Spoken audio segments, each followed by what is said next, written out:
চলুন আপনাদেরকে আজকে খুবই কমন একটি হাদিস শোনাই। সেটা হচ্ছে হযরত আবু হুরায়রা রাদিয়াল্লাহু তাআলা আনহু থেকে বর্ণিত।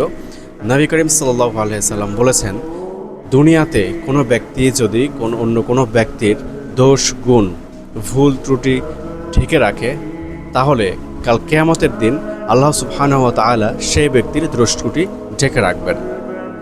এখন কথা হচ্ছে, আমাদের দেশে বা আমরা কিছু সাংবাদিক আছি যারা অন্যের দোষকুটি খুঁচিয়ে বের করে আনে, যারা অন্যের দোষকুটি খুঁচিয়ে বের করে এনে পাবলিকের কাছে প্রকাশ করি, জনগণের কাছে প্রকাশ করি, অমুকের দোষ এই, অমুকের দোষ এই, এগুলো নিয়ে নিউজ হয়।